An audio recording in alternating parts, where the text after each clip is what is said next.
Thank you, Tally Olson. I'm Ralph Tycho with the Comfortably Zoned Radio Network. It's my pleasure to introduce another episode of Retro Rangers in the Zone. Hal Bock and George Grimm are with us, and I'm going to start with George Grimm. Have a great show, guys. Okay, thanks, Ralph. I'm George Grimm, and I'm here with my co-host, Hal Bock, who's a former sports writer for the Associated Press and author of many books on many sports. And today we are pleased to welcome author and actor Thom Sears, who wrote a book about Brad Park, Hall of Famer Brad Park, called Straight Shooter. Thom, want to tell us Thank you something very about much, yourself? guys. Well, yeah, thank you so much for having me on your show. It's a real pleasure. Would you like to tell us something about yourself? Sure, yeah. I'm an actor. I live in Toronto. I'm an avid hockey fan, and growing up as a child in the 70s, Brad Park was my favorite player.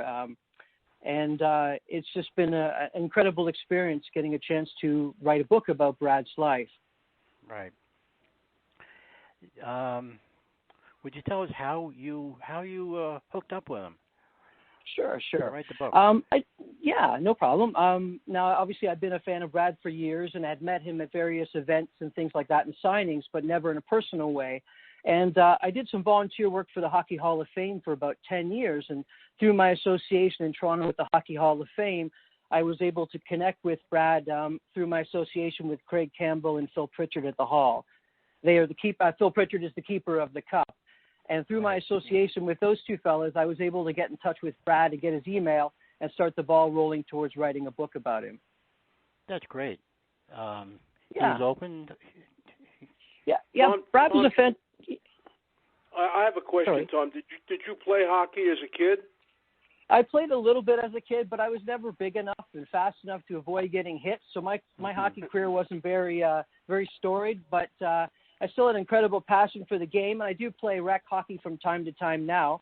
But really, that was nothing to do with him. I was the only person in my family who followed hockey, and so I spent a lot of times alone in front of the TV set watching hockey. And whenever Brad came, whether it was with the Bruins or whatever team he played for, to Toronto to play, I was always glued to the set to make sure I didn't miss that game for sure. Right. Yeah, Brad. In that time when he was a Ranger, he was probably on everyone's list of favorite Rangers because he was a great guy and a great player. I mean, he was exactly what the Rangers needed when he came up. He was 20 years old and I was 17, and he could skate, he could score, he could throw those open ice body checks, hip checks. Yeah.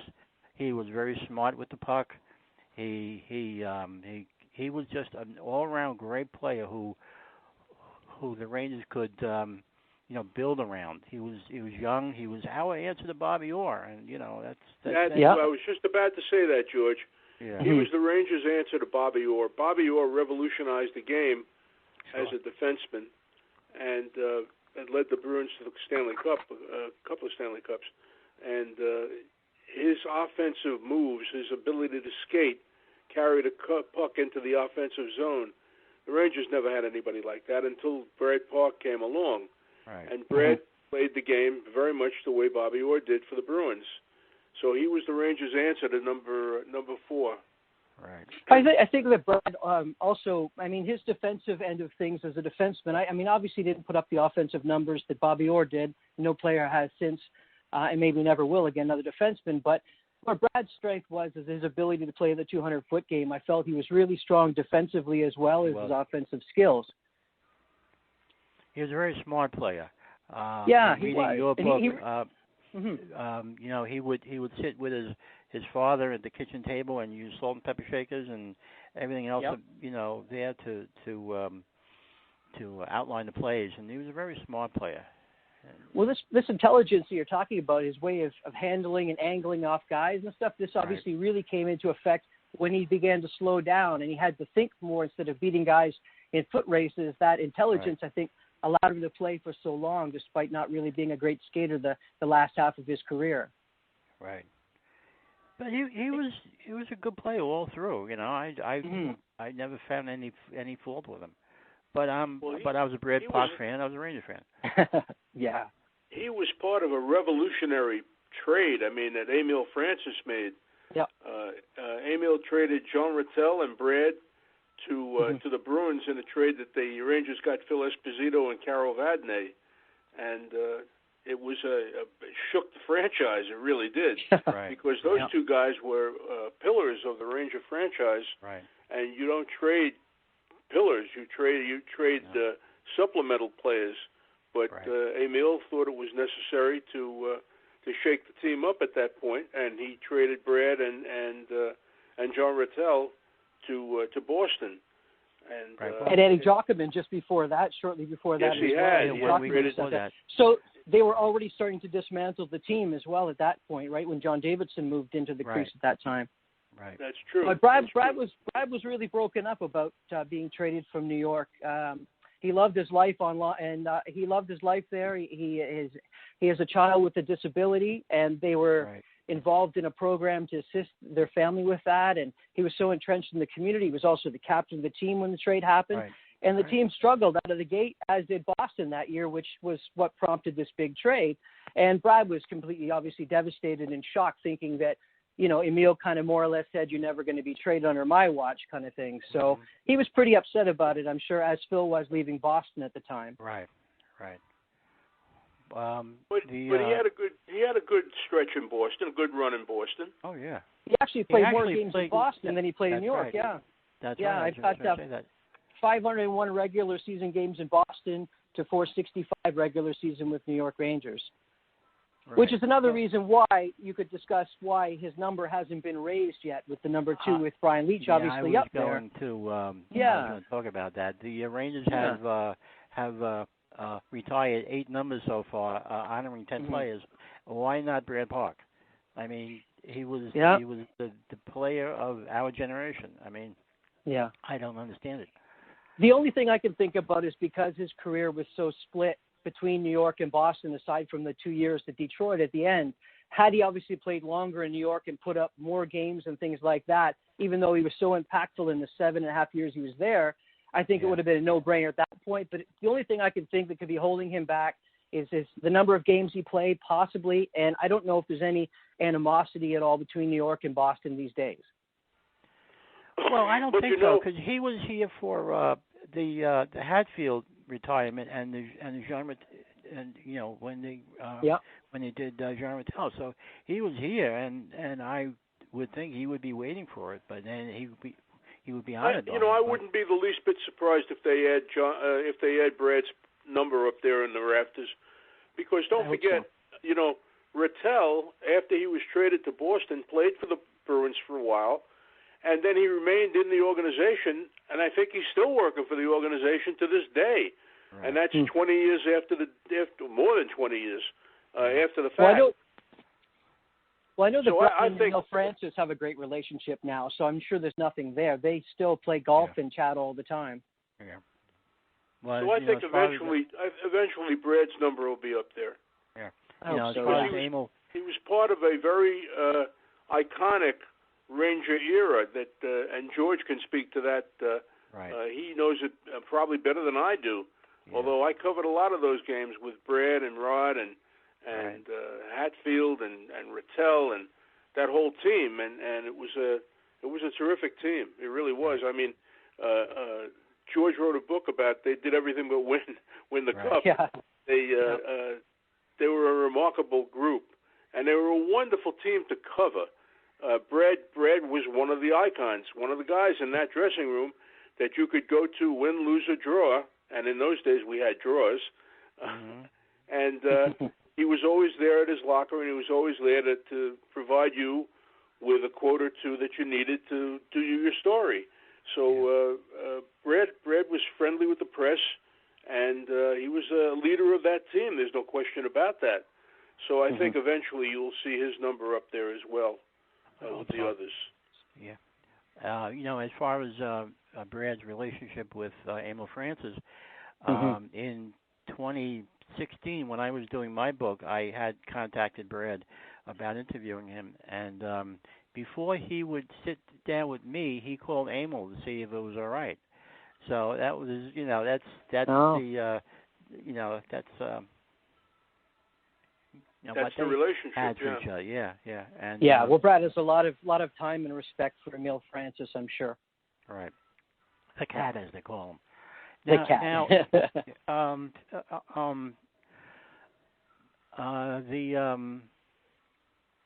The process that you use to Sure. Run the interviews, did you meet with him face to face or with the phone or what? Yeah. Well, initially I'd met Brad the first time at a golf tournament. He was here in Toronto for a Marcel Dion golf tournament around 2006 in the summer. And I hadn't heard from him. I tried to contact him about writing this book and meeting with him to pitch my idea. I'd kind of given up on it. And then finally Brad got in touch with me and said, look, I'm in Scarborough. Can you meet me at Tim Hortons for a coffee in 4 hours kind of thing? So I raced over, dropped what I was doing, met him. We hit it off. We talked for a couple of hours. You could tell that I knew a lot about his career, even though he didn't know a lot about me. He's a very trusting guy, Brad. As long as once you earn his trust, you're in his inner circle. He's a very loyal guy and a very helpful guy. And what I ended up doing is after we agreed to write the book, I ran out, got a microcassette recorder, got a speakerphone, and started getting everything all set up and started breaking down how I wanted to go about doing this. And so for me, I just broke it down and began with the trade, starting from the middle, working to the end of his career, because I wanted to establish more of a rapport and a personal rapport before delving into his childhood. So we waited until near the end to deal with that kind of stuff. Yeah. Good. Brad also coached. People forget the fact that he coached the Red Wings for a while. Yeah, he did. Well, he took over for Harry Neal, who was fired halfway through the year. And Brad often joked that I took a last-place team and kept them there. And as you know, things didn't work out so well with him in Detroit, and he left and went back to live in Linfield, Massachusetts. Well, back then the Wings were in pretty bad shape. Well, the thing is that Brad, when he went to Detroit, he was great because he got to spend time and sort of tutor rookie Steve Yzerman, who Steve's first year in the league was Brad's first year with Detroit in the 83-84 season. So it was great getting a chance to work with a young Steve Yzerman and watch him develop the same way he did earlier with Ray Bourque and other star players that he'd played with. Right. Thom, what is Brad doing nowadays? Well, Brad, he's moved to Florida.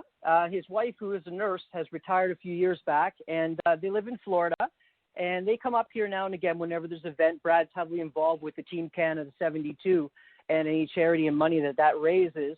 They're always having get-togethers for that here in Canada. It's a very big deal, that win over the Russians in 1972, and that's often celebrated, and Brad being a big part of that is sort of lived off of that for the last little bit. But he's constantly involved in things. He's in and out, and, of course, he was picked for the top 100 players of all time recently, and that was a real honor.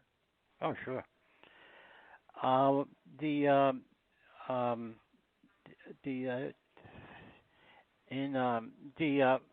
Excuse me. The trade that he went to Boston. Did he? Did the fans ever give him a hard time about the things that he said about Boston and the Bruins and the fans in "Play the Man" by Stan Fischler? Well, when the trade happened, obviously they were on the road at the time, so he had a little bit of chance to get settled in. I guess the press had a chance to know what was going to happen. And obviously at the time of the trade, most people at that time suspected that the Rangers had got the better of the trade and that Boston didn't get enough. And as it turns out, points later, it turned out that it was actually a very good trade for Boston. But, I mean, he did have a hard time at first winning the fans over, but eventually there was somebody in the Garden's God that screamed down at him, "Welcome to Boston, Brad," or something. And it was like a dead silent moment, and it was almost like, the bleacher fans were endorsing him so everybody else would be fine. Right. And I think with him, it just took a while. He's such a heart and soul guy that he's the kind of guy you hate to play against, but you love to have him on your team. And I think that quickly changed. And, he really endured himself to living in Boston and the whole Boston environment. And he changed his game slightly, too, when he went there. He had to adapt his game as he slightly aged. And as you know, they only played 10 games together. So after Orr went down, Brad got leaned on a lot heavier by Don. Right. Was he shocked by the trade, Thom? Was he?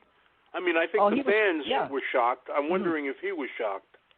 Well, I mean, obviously he had seen a few dominoes fall before he got traded, with Eddie Jockerman and Villemure and all this kind of thing happening, and there was a lot of turnover and things like that were happening. But I really think that he felt he would be a part of the solution, not part of the guy being traded away. And, you know, I think Rod Gilbert was really devastated, and Brad's really close friends with Walter Tkachuk. They grew up together, lived together, best friends kind of thing. And he was obviously very upset, too, when Brad was sent. And he's like, what are we doing? We're tearing the whole team apart. And, you know, obviously Brad was caught off guard, especially with him being the captain. But, you know, at the time of the trade, he was in a hotel room, and they called him in the morning and told him he had to go talk to the management. Well, 7 or 8 o'clock in the morning, you know something's up. So he knew right away he'd been traded. And his big question was, you know, where am I going? And of all the teams to go to, Boston was one of the ones he would least expect to go to, I would think, being an arch rival of the Rangers and all. Right. Probably the odd thing was that in 1964, when the NHL draft was held, the Boston Bruins had first pick, and they could have picked Brad Park, but they it was actually not to correct you, it was the 1966 draft, and Barry Gibbs went first. Barry Gibbs went first to Boston that year. Yeah. And then Park went second to New York. So Boston could have actually had Park and or for all of the 70s probably. Yeah, you know, like it's amazing what a difference that would have changed the landscape of hockey in the 70s. Of hockey, of the Bruins, of the Rangers, of everything. It would have changed everything. Yep. Yeah. We wouldn't be sitting here talking. Well, we might. I had spoken with Jim Gregory. Now he's recently passed on, but I'd spoken to Jim Gregory in 2011, and of course he was the general manager of the Toronto Marlies, which was the junior hockey team that Brad had played for and won the Memorial Cup in '67, and then slid over to playing for the Rangers. Now he basically said he wanted to bring it was devastating watching Toronto Marlies develop Brad Park for the New York Rangers. And there was just no way he could draft him because they picked further down in the selection. And he said it was just so hard to watch this great player develop, and they had no hold on him, and it wasn't their property. And he wanted so badly to find a way of getting Brad to Toronto, but he had nothing to offer. The players they'd be looking at would be like guys like Sittler, and that's a sideways move almost, So yeah, sure. Well, I had read too that that they had a chance to sign him to a C form. But apparently he was too young at the time, and apparently Park's family said something about Punch Imlet's son that Punch Imlet's wife didn't like, and so she wouldn't let them sign him to a C form, something like that. Yeah, there was some kind of a disagreement in the stands. I mean, Brad's family were very, go, and I think there was just some kind of friction there between Park's family and the Imlets that. It's a little cloudy, but there was something there that prevented something from going through possibly for Toronto. It's one of those things where it's hard to get a real answer on because nobody seems to want to give the straight goods on it. But as far as I can tell, it's something along those lines. Right. Now, when he was on the Rangers, when he was at the training camp, he was there with Mike Robitaille and Alan Hamilton. They were looking for the fifth spot. On the Rangers, and Robitaille got cut early, and they kept Hamilton. They sent Park down to the minors to play for Freddie Shero for a while, and Hamilton had been up in the Ranger system for a long time, and I guess they felt loyal to him. They wanted to give him one more shot, and he just didn't make it. All those years, he just didn't make it. So then about 12 games into the year, Rod Sealing got hurt, and they called up Brad, and Brad won a spot. And that was all she wrote.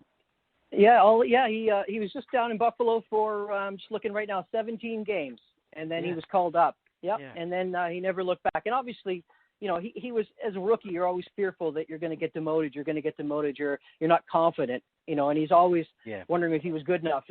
And then, Roger Bear's like telling him, you're good enough to be here. And, and Rod was a real good guy in taking Brad under his wing. Yeah. And as far as as a Hamilton was concerned, he was one of the first players that the Edmonton Oilers, brought his number into retirement back in the 80s, I guess. So he, made for himself, a name for himself out in Edmonton. So good for him. Thom, were Brad and Orr in the OHA at the same time? I think they overlapped a little bit. Now, obviously, Bobby and Brad are the same age, but with Bobby's skill level, they moved him along a lot quicker. I think they played together. I remember they played together for Brad's rookie season in the OHL. Might have been Bobby's last. And I seem to recall that Bobby was playing against Brad, and Brad was coming at Bobby and trying to angle him off, and then the speed of Orr just whizzed by him, and Brad said, "Never let that ever happen to me again with Bobby." He just had to make the adjustment to catch up to him. But they did play together over a course of a year, and obviously they were often compared together in Brad's early days in the NHL and finishing, first and second generally in the All-Star teams until Dennis Potvin came along and guys like Larry Robinson that joined that collection of fantastic defensemen in the 70s. Right.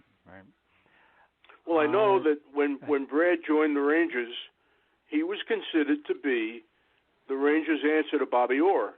And boy, did they need an answer to Bobby Orr. I mean, I don't know that there ever was or ever will be an answer to Bobby Orr, but he was he was as close as New York could come. And he was a terrific defenseman for the Rangers. He became a leader on that team and a guy you could depend on all the time. And also, I remember he had a winning smile. He always played with a kind of a grin, like he was having a good time, like he was enjoying himself, Yeah. Well, he was a good-looking guy. He was very charismatic, and he just embraced the bright lights of New York. And he always had that kind of wink and a bit of a mug smile on his face. And he did, exactly. And he just had a playful way about him, and that's just the kind of the way Brad is. And if you ever talked to Brad, he's a very measured person when he talks. He paces himself. He really gives a lot of thought to what he's about to say. And you're definitely somebody you grab your attention and you want to listen. Right. But, if you're sitting in the balcony and you look down and you see this guy smiling, you kind of embrace him. And that's, I think, the Ranger fans really embraced Brad Park because not only for his skill, but because of the way he played the game and the way he approached his task. He was a fan favorite here in New York. Yeah, the fans loved him. There was a time when he got his first NHL goal and he jumped up and he didn't land. He just fell flat on his face. That's right. And everybody loved him. He was a great player for us for a long time. Well, I have a question for you guys you might be able to answer then. I know when Brad came back to New York the first time as a Bruin following the trade, he was shocked at how badly he was treated by the fans. They booed him, and he was disappointed because Phil had received this, standing ovation on his first return back to Boston as a member of the Rangers, and yet Brad didn't get anything close to that as a treatment. You guys have any idea why that would have been? They were booing the uniform, not Brad. Yeah, they were booing the Bruins uniform. It was a great rivalry. For the longest time, even before Brad, well before Brad, it was a 6-team league. And the first 4 teams were Toronto, Montreal, Chicago, and Detroit. And the 5th and 6th teams were the Rangers and the Bruins. And every so often, one of those 2 teams would bid for the 4th place at a playoff spot. So there was quite a rivalry between the Bruins and the Rangers. And I don't think they were booing Brad. They were booing the uniform. No. And then that's good to know. Had times like when Ted Green speared Phil Goyette, and President of the Rangers put a bounty on Ted Green's head, and it's a long rivalry. They didn't like each other for a while. No, for sure. So, any idea why you wrote a book at 12 years old about Wayne Gretzky and cut up a lot of hockey cards? No. Well, it was my first attempt at writing a hockey book, and I had gone through all my collection of Wayne Gretzky rookie cards and cut them all into pieces and used them for photographs and pictures in my book. And just realizing now the value of those cards far outweigh the value of this ragged-looking scrapbook that I've got kicking around somewhere. But that was my first attempt at writing a book, and obviously in the 1981, Wayne Gretzky was pretty much it. So that was my first attempt at writing a book, but Brad was always my player throughout, my childhood growing up and stuff like that. But Wayne Gretzky was such a powerful force in the early 80s. So. Right. Tell us about your acting career, Thom. Yeah, tell us. Yeah. Okay, yeah. Well, I'm from Cambridge, Ontario, which is near Kitchener, and I moved to Toronto in 1990 to study acting. I studied at theater schools here in Toronto, and it's just kind of something I've been doing on the side. I had a production company for a while. I've done some theater, some commercials, some film, and stuff like that. And then hockey's always been kind of one of my asides that, it's been as a fan of the game, and so I've kind of tried to marry the two things together. And but yeah, I've been a professional actor for close to 30 years now. Good. Yeah. What about your family? Well, my family, I'm married. I've been married 24 years. My wife used to be an actor, but she now works for a software company in downtown Toronto. And my daughters, one's in university at Ryerson, which is a university in Toronto, and one's just graduating high school next year. Very good. Yeah, so everything's been great. Okay, and they're what about hockey shopping fans, the I book assume. around? They are not hockey fans. That's the irony of my situation. My whole childhood, I grew up watching games by myself in front of the TV. And so hockey was really a passion for me because it wasn't something that was put upon me or influenced in any way. Okay, what about shopping the book around after it was finished? How did you do that? I think I got really lucky. I got hit on the first proposal that I put out. Now Wiley published the book, and they had done a Bruins book earlier, and so they were familiar with Brad, and we put together a bit of a treatment, sent it off, had an interview with the publisher. Her name is Karen Milner, and she loved the idea. Now, I didn't approach a publisher until the book was about 90% complete because it had been my first book and didn't want to put any undue pressure on myself. So the book was pretty much complete when I presented some chapters, and we went from there. But to be honest with you, it really wasn't a difficult experience. I think I just got really lucky. Good. What about the interviews that you did for the book? You talked to Don Cherry, Ron Ellis, Emil Francis, Eddie Jockman, Harry Howe, Bobby Orr, Jean Rattel, Dale Ralph, and Walker Chook. Any of them? That's correct. Any of them, memorable to you? Well, some of the ones I did in person were obviously more memorable. I went to visit with Walter Kachuk, who owns a tube sliding thing where he has a tube slides for tobogganing and things. So that's just outside of Kitchener, Ontario. So I went and visited with Walter in person, and he was terrific, and he had lots of good stuff on Brad. So I brought my tape recorder, conducted those interviews. Jim Gregory, I went to his office at what was then the ACC, where the Toronto Maple Leafs are. Spent some time in his office, and he was so gracious and filled me in on the backstory of Brad and junior hockey. I got to talk with Ron Ellis while I was at the Hall of Fame. I've met Ron a few times over the years from my volunteering with the Hall. The other interviews were primarily conducted by phone, like Jerry Cheevers, Dale Rolfe, John Rattel. I never spoke to Don Cherry on the phone. I have connections with his son, Tim, and through Tim, I was able to get Don to contribute a few little quotes here and there, as well as the foreword for the book, which was very generous on his part. Right. Good. But it was fantastic talking to the late Harry Howell, Jim Pappin, Frank Bonello. Yeah. They were all great on the phone, and they were all doing it for Brad, not for me, because they all want to be a part of telling Brad's story, and it's more the respect that they had for Brad. Yeah, it was a very good book. I read it when when it came out in 2012, and I used it in 2016. With the other book, with the Emil Francis book, I used it as research, and it really came in handy.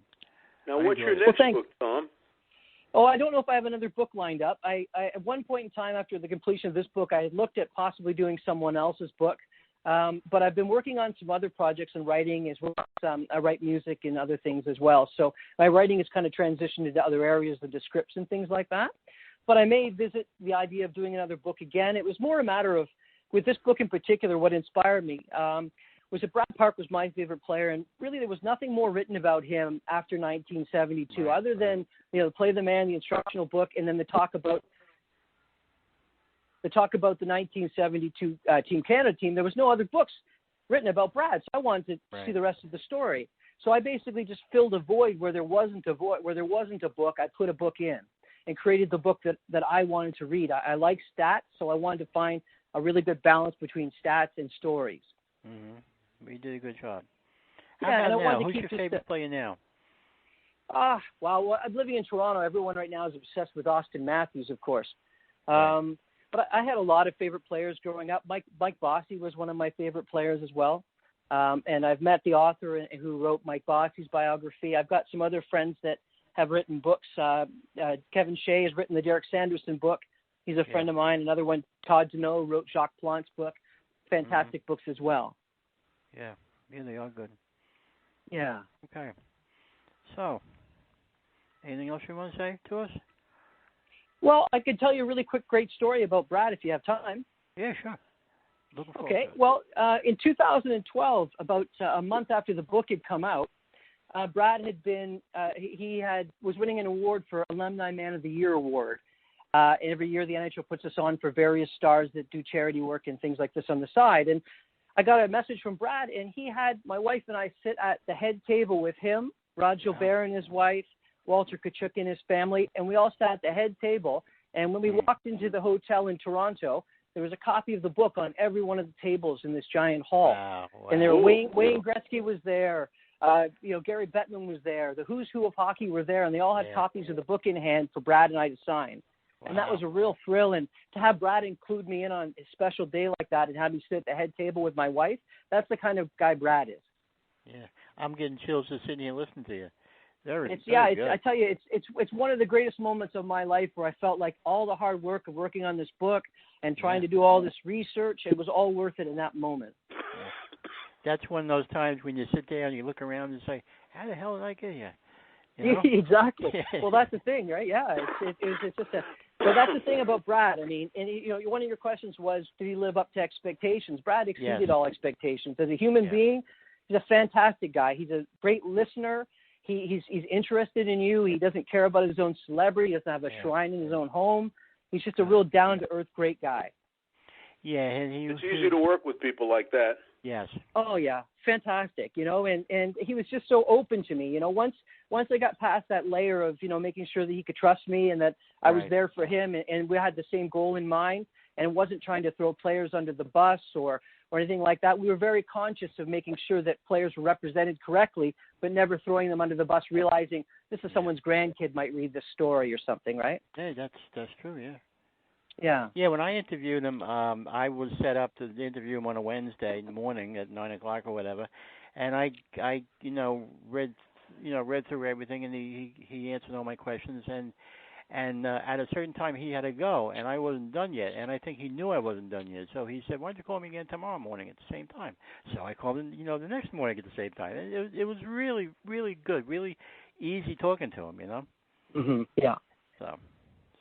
I always found, and I did this as a job, I worked for the AP for 40 years, I always found in my career that hockey players were the easiest to talk to, the easiest to get along with.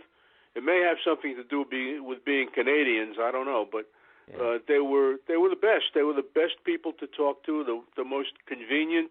They made it easy, and other athletes in other sports, not nearly as good. They were good players to talk to in other sports, but as a group, hockey players were by far my preference, the easiest to talk to. Yeah. Yeah, they're human. They're almost human. Yeah, exactly. That's right. That's right. And they recognize that you are there to do a job, that you have a job to do, and they're going to cooperate with you. There's no point in not cooperating with you. So they're nice guys as a group. Yeah, I've had a chance to meet some fantastic hockey players. Brad's really good friends with Yvonne Cornwallis, and another terrific fella, right, Yvonne? If you've ever had a chance to talk to Yvonne, great guy. You're talking about the who's who of NHL is that Brad Park, Yvonne Cornwallis. Those guys were great players, Mm-hmm. Yeah. Cornwallis was, the road runner. He used to get people up out of their seats in the forum. Him and LaFleur. Yeah. Well, it's funny. He's quite a flirt too. And my wife and I met him. He kind of kissed her ring, and he was being very flirtatious in French. It was very funny. Well, Rod's kind of like that. Rod's like that a little too, right? Rod's a little French and flirty as well. A really nice guy. Yeah. Good. Yeah. All right. Well, Thom, thank you very much for your time. Well, thank you so much, guys, for having me. I had a lot of fun.